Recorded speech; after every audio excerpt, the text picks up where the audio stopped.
Hi friends, welcome back to our study house. నేను మీ సంజు సందీప్. ఈరోజు ఈ వీడియోలో అన్ని న్యూస్ పేపర్లో వచ్చినటువంటి ఇంపార్టెంట్ ఎడ్యుకేషన్ అప్డేట్స్ మరియు కొన్ని ముఖ్యమైన కరెంట్ అఫైర్స్ అయితే గలవు.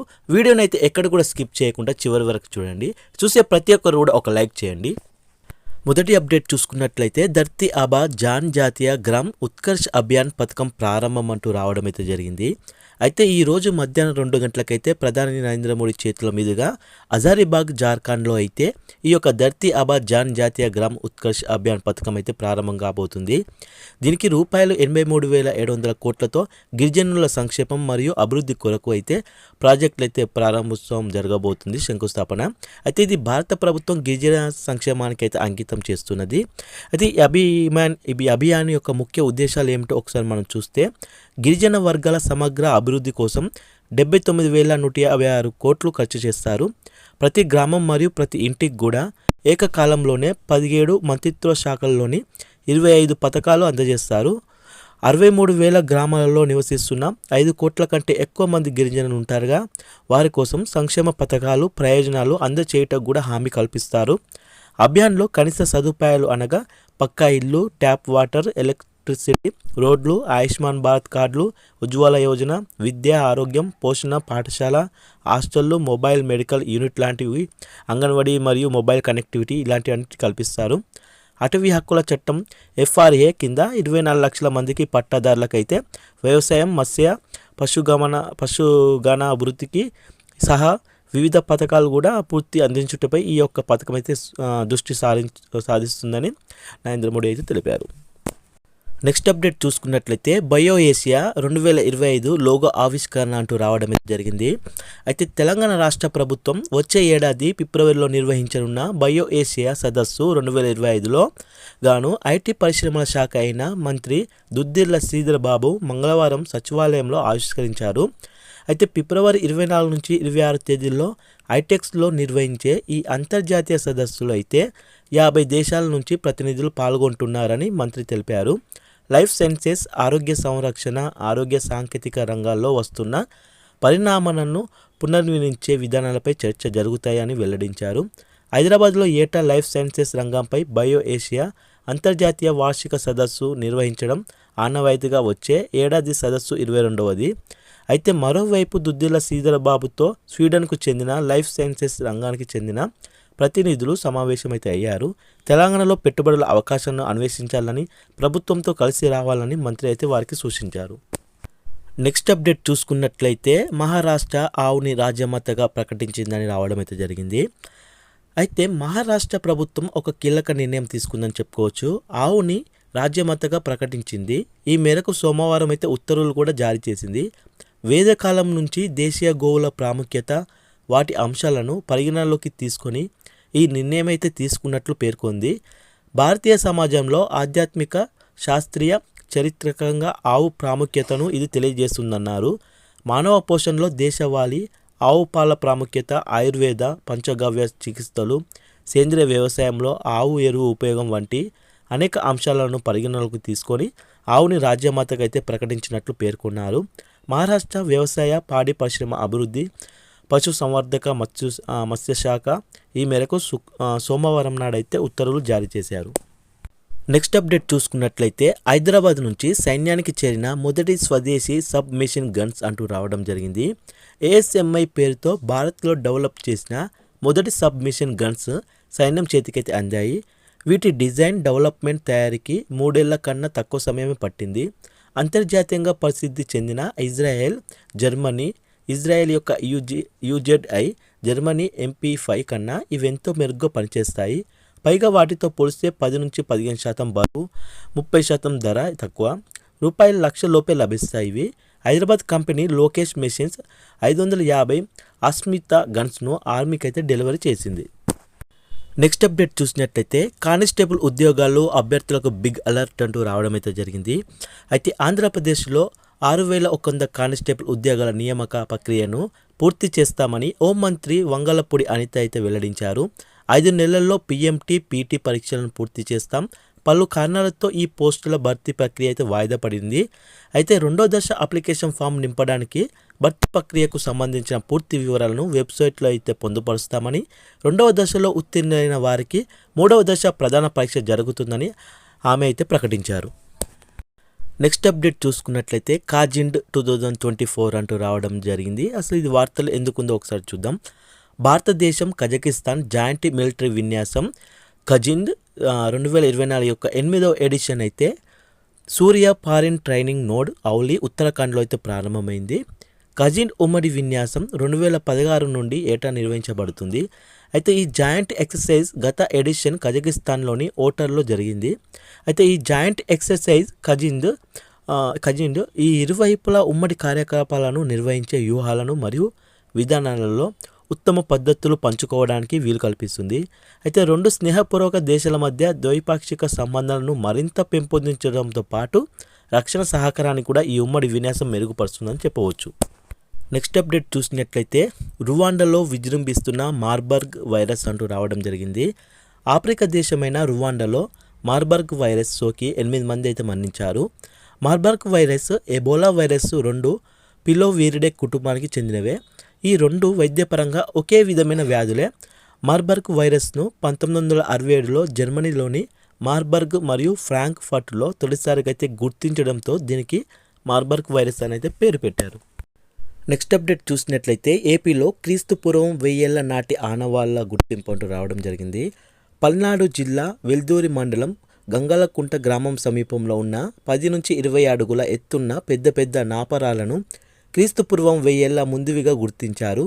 అలాగే అవి లోహయుగపు నాటి సమాధులుగా అయితే తేల్చారు. అయితే వీటిని మెన్ హీరోలుగా పిలుస్తారని ప్లీజ్ ఇండియా ఫౌండేషన్ అధ్యక్షుడైన శివనాగిరెడ్డి చెప్పారు. గంగలకుంట గ్రామానికి నైరుతి దిక్కులో కృష్ణానది ఒడ్డున ముగ్గుదిన్నె కాలువకు అటు ఇటు 3 చదరపు కిలోమీటర్ల పరిధిలో అయితే ఈ సమాధులు ఉన్నట్లు గుర్తించారు. నెక్స్ట్ అప్డేట్ చూసినట్టయితే ఆదిమ కణం వయసు 420 కోట్ల ఏళ్ళు అంటూ రావడం జరిగింది. అయితే ఈ భూమి మీద అన్ని ప్రాణులకు మూలమైన ఆదిమ కణం లూకా వయసు ఎంతో తెలుసా? 420 కోట్ల ఏళ్ళు అని తెలిసింది. ఇది సుమారు 30 కోట్ల ఏళ్ల క్రితం పుట్టిందని ఇంతకుముందు అంచనా వేశారు. అయితే కానీ తాజా అధ్యయనంలో అయితే మనం ఊహిస్తున్న దానికన్నా ఎక్కువే, అంటే 390 కోట్ల ఏళ్ల క్రితమే ఇది ఆవిర్భవించినట్లు బయటపడింది. లూకా కొంతవరకు ఆధునిక బ్యాక్టీరియాను పోలి ఉంటుంది.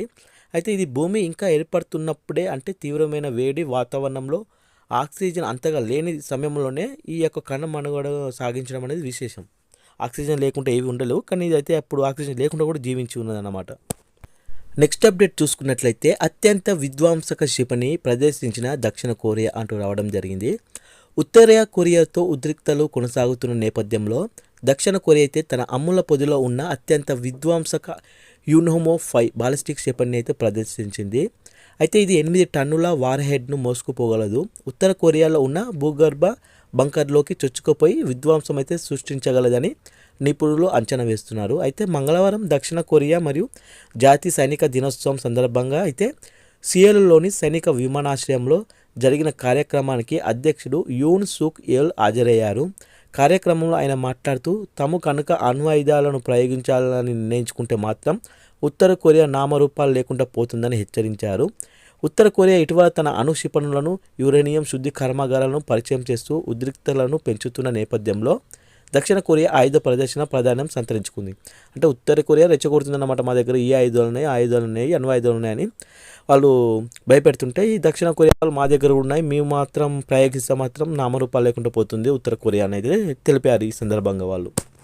నెక్స్ట్ అప్డేట్ చూసినట్లయితే మెక్సికో అధ్యక్షురాలిగా క్లాడియా అంటూ రావడం అయితే జరిగింది. మెక్సికో తొలి మహిళా అధ్యక్షురాలిగా అయితే క్లాడియా షిన్బౌమ్ 62 మంగళవారం నాడు ప్రమాణ స్వీకారం అయితే చేశారు. ఆమె కంటే 62 ఏళ్ళు అన్నమాట. ఆమె శాస్త్రవేత్తగా ఉండి రాజకీయాల్లోకి వచ్చిన క్లాడియా ముందు వెచ్చరిల్లుతున్న హింస, మందగించిన ఆర్థిక పరిస్థితి, హరికేన్ ఇక్కట్ల వంటి పలు తక్షణ సవాళ్లు ఉన్నాయి. అయితే అమెరికా అధ్యక్ష ఎన్నికల ఫలితాలు సైతం మెక్సికో స్థితిగతులపై ప్రభావం అయితే చూపించే అవకాశం ఉన్నట్టు తెలుస్తుంది. అయితే తను గెలిస్తే మాత్రం మెక్సికోలో తయారైన వాహనాలపై 100% సుంకాలు విధిస్తానని డొనాల్డ్ ట్రంప్ ఇప్పటికే ప్రకటించారు. నెక్స్ట్ అప్డేట్ మనం చూసుకున్నట్లయితే నాటోకి కొత్త సారథిగా మార్క్ రూట్ అంటూ రావడం అయితే జరిగింది. ఉత్తర అట్లాంటిక్ సైనిక కూటమి నాటో ప్రధాన కార్యదర్శిగా అయితే 10 ఏళ్ల పాటు వ్యవహరించిన జెన్స్ స్టోలెన్బర్గ్ మంగళవారం నాడు రాజీనామా చేశాడు. అయితే ఆ పదవి బాధ్యతలను నెదర్లాండ్స్ మాజీ ప్రధానమంత్రి అయిన మార్క్ రూట్కు అయితే అప్పగించారు. నార్వే దేశానికి చెందిన స్టోలెన్బర్గ్ 2014లో నాటో ప్రధాన కార్యదర్శిగా పదవి చేపట్టారు. తన తర్వాత ఈ పదవి చేపట్టడానికి అన్ని విధాల అర్హుడు మార్క్ రూట్ అని చెప్పి అతనికైతే ఈ యొక్క ప్రశంసలు ఈ యొక్క బాధ్యత అప్పగించారు. అయితే రూట్ 14 ఏళ్ల పాటు నెదర్లాండ్స్ ప్రధానిగా అయితే ఉన్నాడు. అయితే 4 సంకీర్ణ ప్రభుత్వాల సారథిగా పరిపాలన కూడా సాగించారు ఆయన. ఆ అనుభవం ఉన్న 32 దేశాల నాటోను నిర్వహించడానికి ఎంతో ఉపకరిస్తుందని స్టోలెన్బర్గ్ అయితే పేర్కొన్నారు. అంటే స్టోలెన్బర్గే ఆయన నియమించమని చెప్పి అన్నారు ఎవరిని, మార్క్ రూట్ని. ఎందుకంటే ఆయనకు అనుభవం కలదు, చూసుకోగలడు 32 దేశాలని. ఉక్రెయిన్పై రష్యా యుద్ధం మొదలుపెట్టి 1000 రోజులైన సందర్భంలో రూట్ నాటో సారథ్యం స్వీకరిస్తున్నారు. అమెరికా అధ్యక్ష ఎన్నికల్లో డొనాల్డ్ ట్రంప్, కమలా హారిస్లలో ఎవరు గెలిచినా సరే వారితో కలిసి సమన్వయంతో పనిచేయగలనని రూట్ అయితే ప్రకటించాడు. నెక్స్ట్ అప్డేట్ చూసినట్లయితే ఆర్బీఐ ఎంపీసీకి 3 కొత్త సభ్యులు అంటూ రావడం జరిగింది. రిజర్వ్ బ్యాంక్ ఆఫ్ ఇండియా పరపతి విధాన కమిటీకి ఒక కొత్త 3 ఎక్స్టర్నల్ను సభ్యులని ప్రభుత్వం మంగళవారం నాడైతే నియమించింది. వీరిలో Ram Singh, Delhi school of economics director, Sugata Bhattacharya ఆర్థికవేత్త, Nagesh Kumar institute for studies in industrial development New Delhi director CEO ఇతను వీరైతే ఉన్నారు. ఆర్బీఐ గవర్నర్ నేతృత్వంలో ఎంపీసీ ప్రతి 2 నెలలకు ఒకసారి అయితే సమావేశమై కీలక వడ్డీ రేట్లను అయితే నిర్ణయిస్తూ ఉంటుంది. ఇది ఆర్బీఐ ద్రవ్యోల్బణాన్ని 4% 2% అటు ఇటుగా స్థిరపరిచేందుకు అయితే వడ్డీ రేట్లలో సవరణలు చేయడం ఎంపీసీ బాధ్యత. కొత్త సభ్యులతో ఏర్పాటైన ఎంపీసీ తొలి సమావేశం అక్టోబర్ 7 నుంచి 9 తేదీలో అయితే జరగబోతుంది. దీనికి ఆర్బీఐ గవర్నర్ అయిన అధ్యక్షత వహిస్తాడు. అతనితో పాటు పరపతి విధాన నిర్ణయాలు 9వ తేదీన అయితే ఉదయం ప్రకటిస్తారు. నెక్స్ట్ అప్డేట్ చూసుకున్నట్లయితే జీఎస్టీ వసూలు రూపాయలు 1.73 లక్షల కోట్లు అంటూ రావడం జరిగింది. అయితే ఈ ఏడాది సెప్టెంబర్లో జీఎస్టీ వసూలు అంతకుముందు నెల కంటే 6.5% అయితే తగ్గినట్లు తెలుస్తుంది. రూపాయలు 1.73 లక్షల కోట్లకు పరిమితమయ్యాయి జీఎస్టీ ఈ యొక్క సెప్టెంబర్లో. ఆగస్టులో అయితే 1.75 లక్షల కోట్లుగా వచ్చాయి.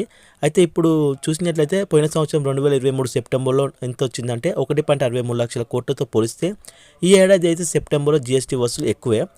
పోయిన నెలతో పోల్చుకుంటే అంటే ఆగస్టుతో పోల్చుకుంటే సెప్టెంబర్లో వచ్చిన జీఎస్టీ వసూలు తక్కువ. కానీ పోయిన సంవత్సరం సెప్టెంబర్తో పోల్చుకుంటే ఇప్పుడు వచ్చిన సెప్టెంబర్లో జీఎస్టీ వసూలు అయితే ఎక్కువనే.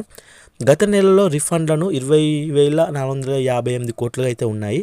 ఏడాది క్రితంతో పోలిస్తే ఇవి 31% అధికమయ్యాయని చెప్పొచ్చు. రిఫండ్ల సర్దుబాట్ల అనంతరం సెప్టెంబర్లో అయితే నికరంగా జీఎస్టీ ఆదాయం 3.9% అధికమై 1.53 లక్షల కోట్లుగా ఉందని, ప్రస్తుత ఆర్థిక సంవత్సరం ఏప్రిల్ నుంచి సెప్టెంబర్లో జీఎస్టీ వసూళ్లు 9.5% పెరిగి 10.87 లక్షల కోట్లకైతే చేరాయని తెలుస్తుంది. నెక్స్ట్ అప్డేట్ చూసుకున్నట్లయితే సాహిత్య అకాడమీ కార్యదర్శికి ఫ్రెండ్స్ ఆఫ్ పబ్లిషింగ్ అవార్డు అంటూ రావడం జరిగింది.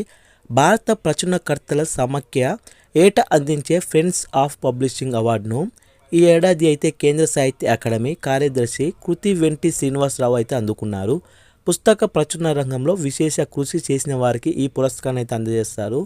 మంగళవారం ఢిల్లీలో నిర్వహించిన కార్యక్రమంలో కేంద్ర మాజీ మంత్రి స్మృతి ఇరానీ, సుప్రీంకోర్టు మాజీ న్యాయమూర్తి జస్టిస్ ఇమా ఖోమ్లీ ఆయనకు అవార్డు అయితే ప్రదానం చేశారు. ప్రచురణ సమాఖ్య అధ్యక్షుడు నవీన్ గుప్తా, కార్యదర్శి ప్రణవ్ గుప్తా, విదేశాలకు చెందిన పలువురు పుస్తక ప్రచురణకర్తలను అయితే పాల్గొన్నారు ఇందులో. నెక్స్ట్ అప్డేట్ చూసుకున్నట్లయితే కేంద్ర జల సంఘం చైర్మన్గా రాజేష్ కుమార్ వర్మ అంటూ రావడం జరిగింది. అయితే కేంద్ర జల సంఘం అంటే CWC చైర్మన్గా రాజేష్ కుమార్ వర్మకు కేంద్ర ప్రభుత్వం బాధ్యతలు అయితే అప్పగించింది. జలశక్తి మంత్రిత్వ శాఖలో అదనపు కార్యదర్శి హోదాలో ఉన్న ఆయన 3 నెలల పాటు ఈ బాధ్యతలను అయితే నిర్వహిస్తారు. ఇప్పటి వరకు ఈ పదవిలో ఉన్న ఖుష్విందర్ సింగ్ హోరా పదవి విరమణ చేయడంతో ఖాళీ ఏర్పడడంతో ఇతనికైతే ఈ బాధ్యతలు అప్పగించారు. నెక్స్ట్ చూసినట్లయితే తొలి టెక్స్టైల్ పార్క్ మూసివేత అంటూ రావడం జరిగింది. ఈ నెల 6 నుంచి వస్త్రోత్పత్తి బంద్, పని లేక రోడ్డున పడ్డ నేత కార్మికులు. టెక్స్టైల్ పార్కులో పరిశ్రమలు ఈ నెల 6 నుంచి అయితే మూసివేయాలని యాజమాన్యం నిర్ణయించుకున్నారు.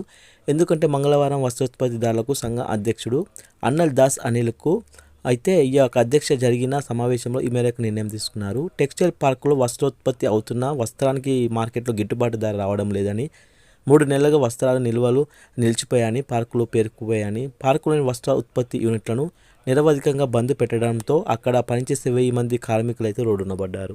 చూశారు కదా ఫ్రెండ్స్, ఈరోజు అన్ని న్యూస్ పేపర్లో వచ్చినటువంటి ఇంపార్టెంట్ ఎడ్యుకేషన్ అప్డేట్స్ మరియు కొన్ని ఇంపార్టెంట్ కరెంట్ అఫైర్స్ అయితే. వీడియో నచ్చితే ప్లీజ్ అలా చూసి వెళ్ళిపోకుండా ఒక లైక్ చేయండి, షేర్ చేయండి, సబ్స్క్రైబ్ చేసుకోవడం మాత్రం మర్చిపోకండి ఫ్రెండ్స్. Thank you friends. జై హింద్.